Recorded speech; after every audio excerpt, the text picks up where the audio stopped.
Hello, Jimmy from Erie Campers. The last couple of months I've been reading this book, 44 Days, by Michael Veitch. And our documentary that we've been making 75 years since the end of the Second World War has a fairly iconic entry in this book. After the pilots left Bankstown HQ, they flew up to about 16,000 feet with no communication, no radio, no nothing. They worked on the some instruments they had, very minimal instruments. They had to get down to about 6,000 feet because of the weather. It just turned filthy weather. So they kept on flying, broke away from each other, so there was no formation whatsoever, and it was just every man for themselves. Now, the men that were that came here, and it's called Number One Bombery or Bombing and Gunnery School at Evans Head. They stumbled across this place by just kept on dropping down out of the clouds and looking for somewhere to land because they're getting low on fuel, and this popped up. The reason that Arthur Tucker found this place is because there was a pilot in front of him that was doing exactly the same thing, and his name was John Piper. And John Piper had broke through the clouds and he started to land at Evans Head. Today, this is one of the hangars that probably seen one of the Kitty Hawks in. When Arthur Tucker landed, he'd done a fair bit of damage to his aircraft and never flew again. But on the way, two pilots lost their life at Port Macquarie. Now, they were the first two pilots to be killed in action from the 75th Squadron that were heading to New Guinea for the Second World War. So that was, they never even got to fire a shot in anger. But anyhow, let's move our way along. Some of the equipment that were in those aircraft, this is what they used to train with. That was in a World War II Tiger Moth as one of the training aircraft, as one of the first things that they would have looked at when they were doing their training. Now these Kitty Hawks, when they went from a Wirraway to a Kitty Hawk, they might have had 19 or 20 hours in a Wirraway. They got a maximum of probably 5 to 12 hours in one of the strike fighters of the time.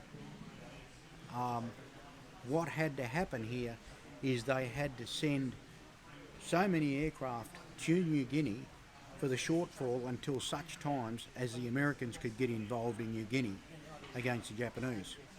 But anyhow, we'll move along. This is what it looked like. Now you can come here and have a look at this. This is the F-111 Museum at Evans Head. Not expensive, kids are welcome. You can walk around all the aircraft. We'll go through some of the aircraft that are here and end up with an iconic aircraft at the end for you. This here is during 1942. That's how big the airfield was, and it was an airbase. It was an RAAF airbase. So this is what John Piper was looking at when he landed. So he's low on fuel. He's had no idea where he's been. He's flown in the rain for most of the day, and he's come across that there, and he's gone, thank God for that. He's put down okay, but when Arthur Tucker, which they used to call Friar Tuck, when he landed very heavily in the rain. It was pelting down rain. And like I said, that aircraft never flew again. Just to give you a bit of an idea of some of the conditions, this is a bombardier. This bombardier, he would climb in there. He might spend hours in there flying to the target, and then when he got to the target, he had to then target using these instruments here, and then he would fly back in that position until the aircraft landed on the ground again. I think that's to do with one of these small bombers up here. That's not what we're talking about today. What we're talking about today is the 75th Squadron. Um, this is a bit sad up here. This is most of our radar gear from the Second World War, 1942. Um, one of our people here was that invented some of this stuff was shot as a spy in 1942. Show you how dangerous it was, even though you didn't see any action. You could still lose your life. Come down here. There's a bit of a video here. We won't stay long for it.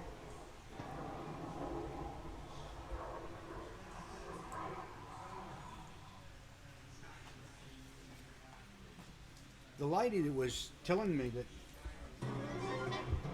from 1939 to 1945, there was more aircraft here than what there is in the Air Force today.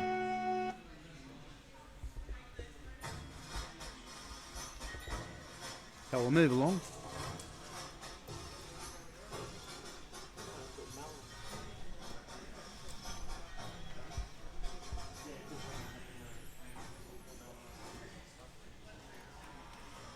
This is a Canberra bomber. There's only the cab and the front part of the fuselage. These used to be at Amberley Air Force Base. They also used these in Vietnam. And I'm gonna get the camera technician to just slip up in there and just show you how much room there was in there to stay up there for a few hours in that aircraft. So, as you can see, there wasn't a great deal to be seated in there for 4 to 5 hours or longer.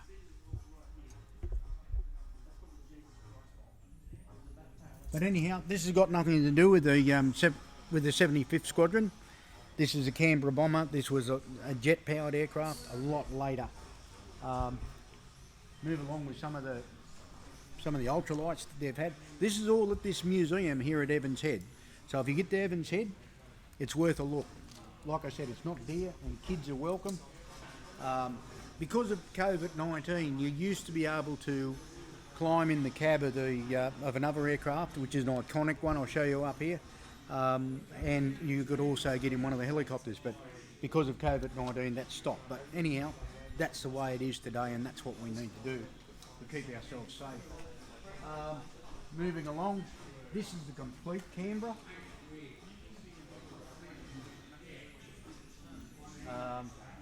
We'll get underneath here.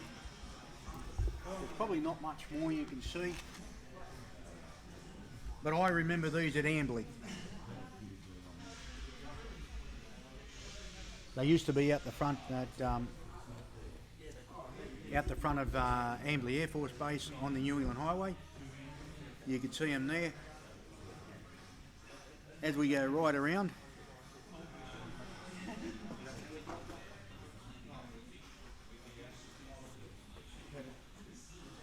that's one of the Air Force's, Army helicopters.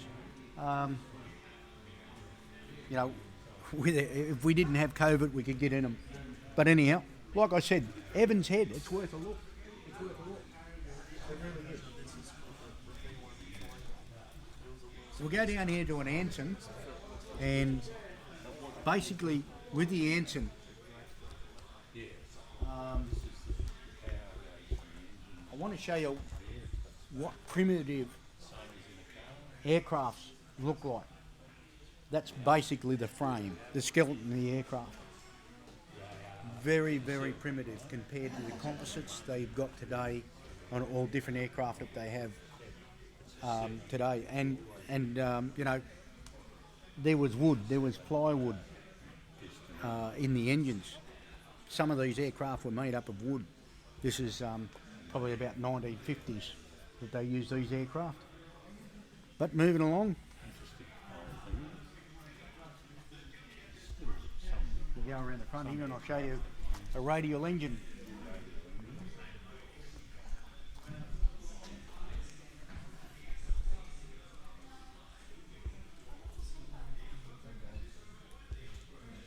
This is a radial engine. It's called radial because all the cylinders and pistons are around the outside of the crankshaft. So there's 1, 2, 3, 4, 5, 6, 7.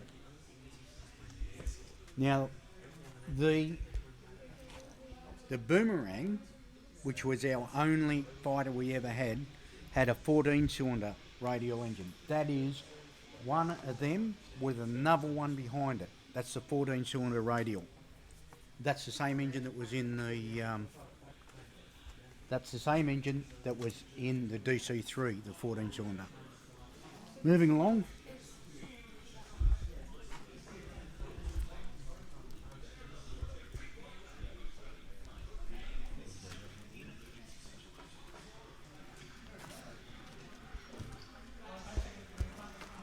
Right, I'm going to show you some primitive flying here in a jet engine, like as in a jet aircraft.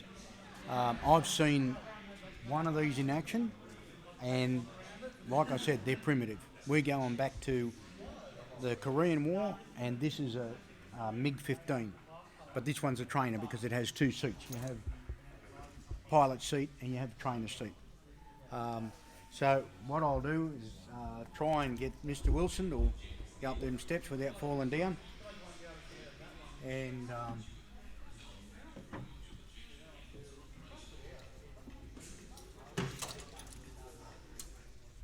very, very primitive. Very primitive.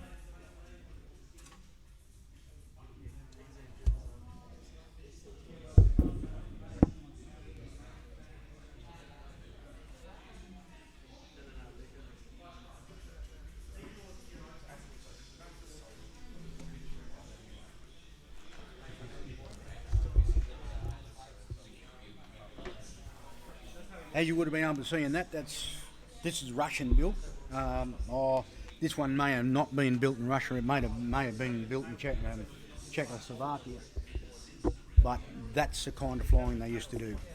Now, if we weave around here, I'll show you what has come out of everything since the Second World War, which is these are iconic these things here. The General Dynamic F111.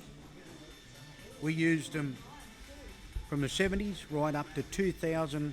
I seen the last one fly at Amberley in 2012.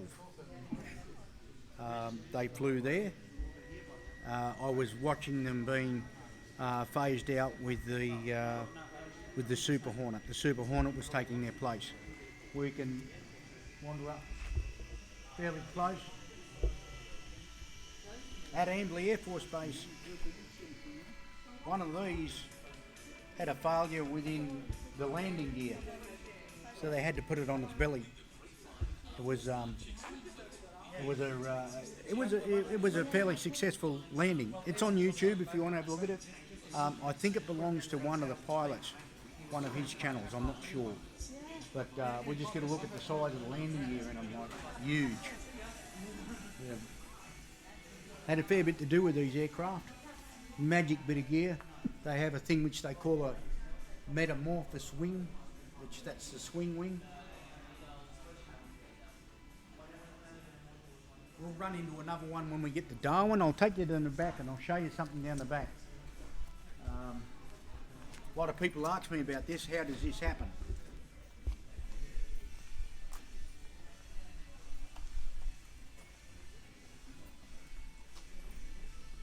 At the back of these aircraft,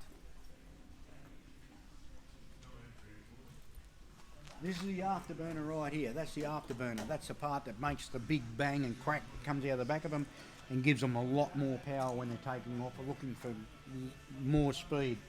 There's a thing called dump and burn. Everybody asks you about dump and burn. Where does it come from? There. Right there. That point there is where they can discharge fuel. If they've got to discharge fuel for any reason whatsoever, it comes out of here. The dump and burn, as they call it, is kerosene coming out of this point here and coming in contact with the exhaust from both engines, and that causes a flame behind the F-111. That's where the dump and burn comes from. So move along and you can see, we can have a look down the side of the aircraft. You can see how big they are. They're massive compared to a Kitty Hawk. Kitty Hawk is about half the length of this aircraft. Now you've got to understand, in 1942 the Kitty Hawk was our strike fighter, like this was our strike fighter in 1975. Sorry, this is a bomber, strike bomber.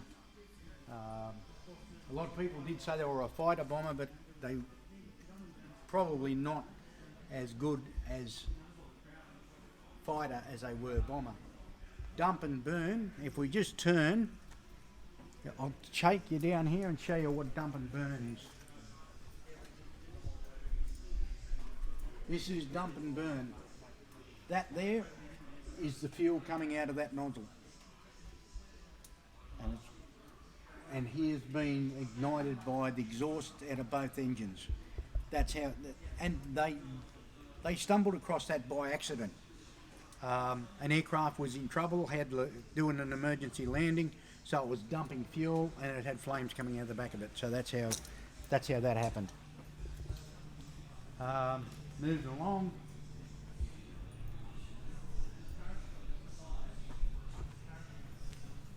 There was a couple of variants of this F-111.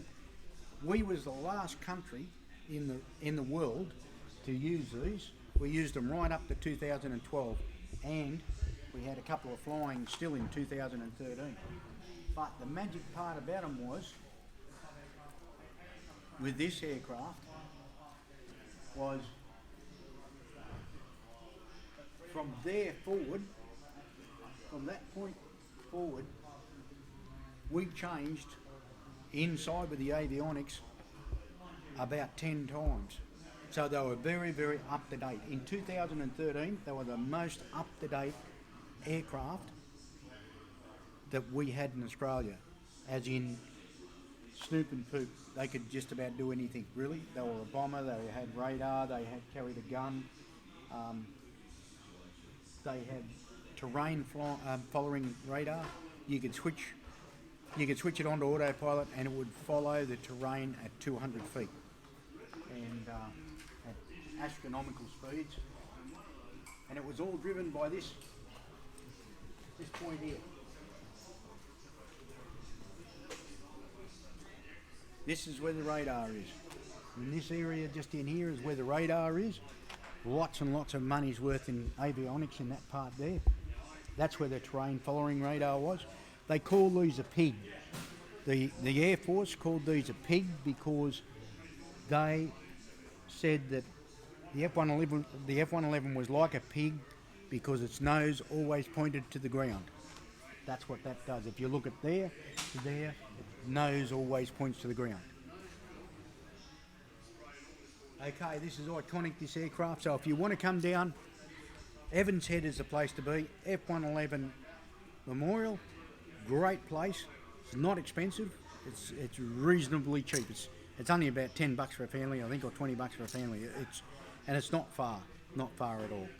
All right, so I'll bring the grandkids into it and give you a look at Azzy, Drake.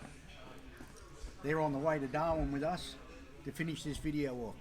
75 years since the end of the Second World War. All right, this is Jimmy from Hairy Campers. If you like our video, don't forget to like it and always make sure you subscribe. Thanks for watching.